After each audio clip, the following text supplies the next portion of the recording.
as editors, we all experience a creative block where we just don't know where to start our edits. I struggle with this all the time, looking at my timeline and it's empty and I'm thinking, where do I start? In this video, we're gonna solve that problem. By the end of this, we're gonna fully understand where to begin our creative process and make sure that we never have to look at a blank timeline again. So where do we really begin? We've all done maths at school, and regardless whether we liked it or not, we've come across a formula. And you sort of put in some numbers and another number comes out and it's probably the answer. We can do the same with video editing. Let's make a formula so when we are looking at a blank timeline, we can just put in our ideas and we get something else out the other end. The bottom line to this is understanding what the editing style we're going for is. Is it going to be cartoonish like Sunny V2? Or is it going to be realistic like Dodford? Or is it going to be some crazy editing like Magnates Media? Understanding this really gives us a starting point, because if it is like Sunny V2 and it's a cartoonish sort of fun looking video, entertaining, engaging, that tells us where to start. If we look at all of his videos, it's really clear that it's Sunny V2. And why is that? It's because he's got a very distinct style. He uses the same fonts, usually Times New Roman. He uses the same sort of cartoonish pictures, he uses the same cartoonish animations, and it makes it really obvious that it's him. And I'm sure his editors always start off knowing exactly what they want to create because they have that style in mind. So where do we really make a style? Well, it's not about making a style or having a style. It's just about knowing what sort of look you're going for in the video. So if you're going for something hyper realistic, you don't want it to look cartoonish, you want it to look professional, well, we can look to someone like Dodford. He makes documentary style videos, but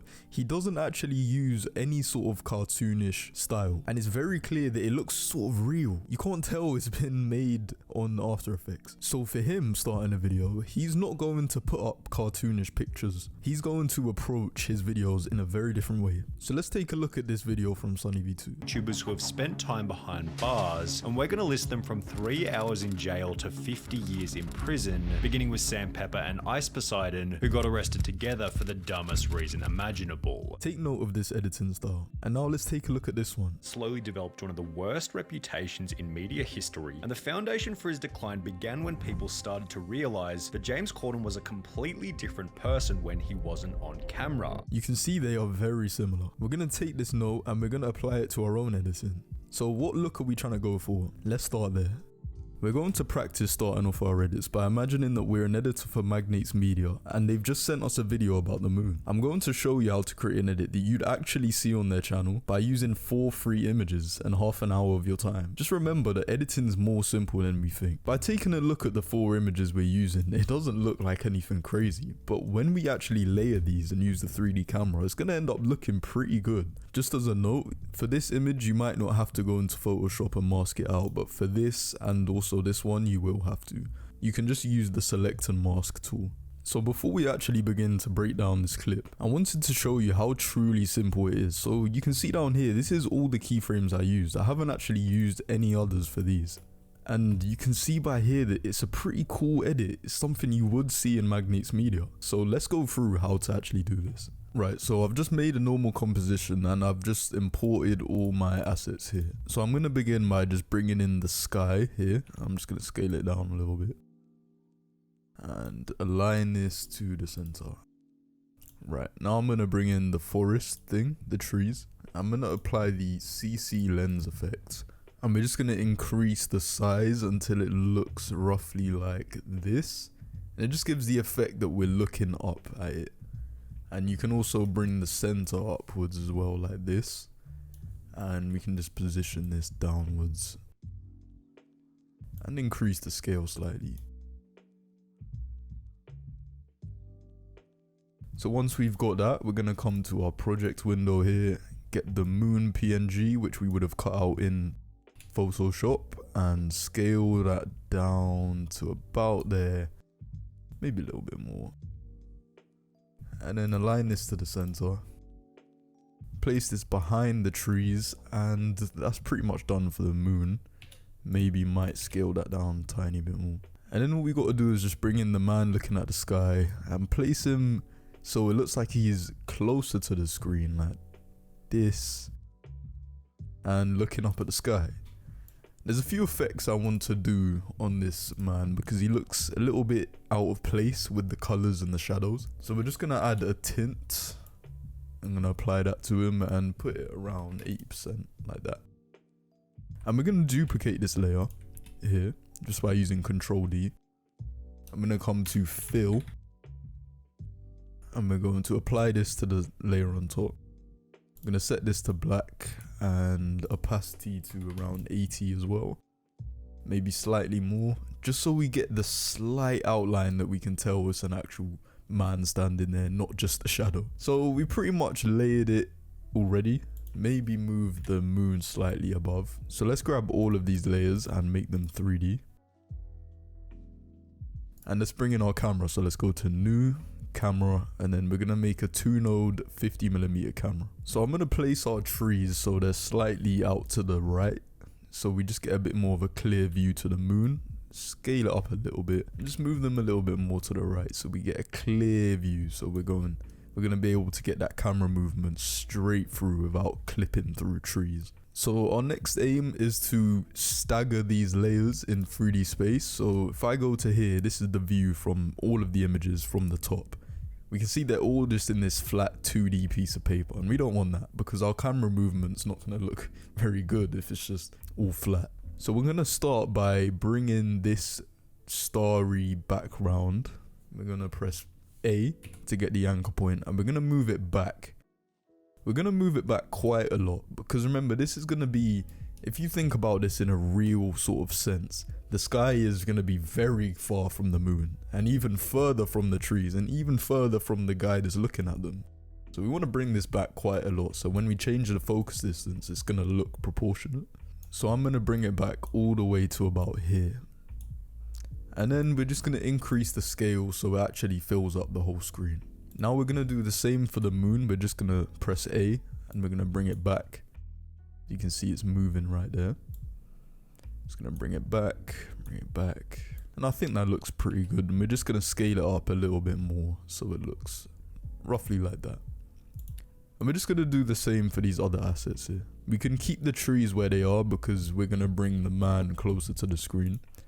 And just remember to parent link these two layers together. So when we move one, it's gonna move with it. And let's just bring this man closer to the camera here, like this. That looks pretty good. So if I come back to one view, we can see this is what we've done. It looks pretty much the same, but in 3D space, remember, things have actually changed. So if I go to here, we can see this is what the things are sort of looking like now. And now we can pretty much start on the 3D camera movement. So if I come to transform here, if we change these position values, it's going to move the camera in space. So the camera is going to move forward.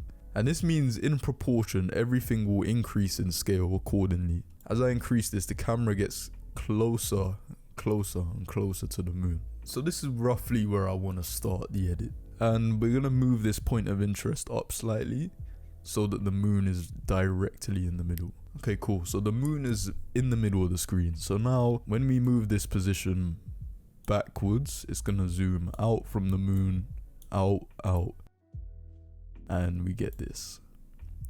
So I just want to position this guy so that when this zooms out, his head's a little bit closer to that. So I'm just gonna move his anchor point slightly to the right and slightly up as well.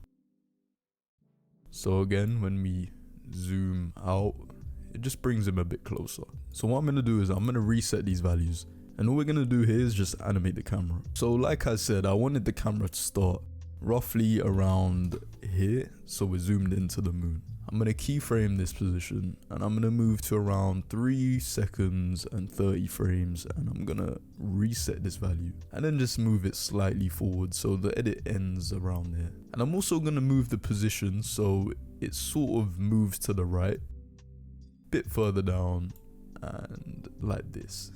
So this is where I want the edit to end.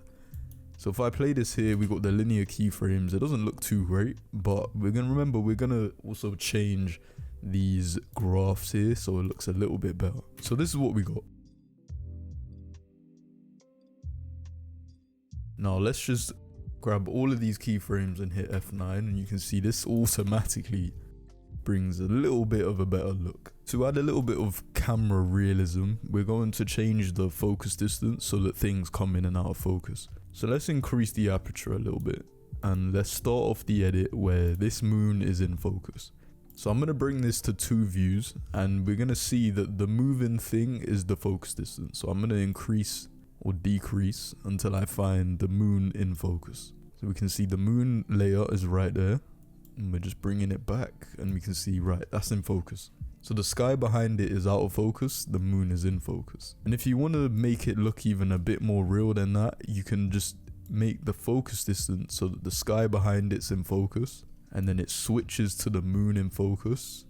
And then as the camera comes backwards, we're going to bring the trees into focus. Like this. And remember, you can always change the aperture, so if there's too much blur, just decrease that.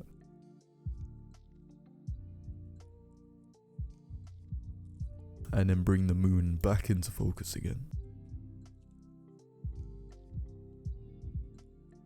And it gives a cool little change in focus effect. And all we're going to do is just make a null object quickly. Bring this to the bottom, parent link the camera, press P on the keyboard, hold Alt and left click this. Just type the expression wiggle, and we're going to put 1,4. Gives it a little bit of a handheld look to the camera. And I think that looks pretty good for something that didn't take too long and it only had 4 images in it. I think it looks decent. And remember, you can always layer and layer and layer effects on it, movements, everything, and it will look so much better. So I hope this helped you and showed you that video editing just starts from an idea. Start simple and build up on that idea. Don't just think you have to do this grand edit that's gonna take you forever, you know, you gotta start somewhere. So if that did help you, make sure you like, subscribe, and I'll catch you in the next one.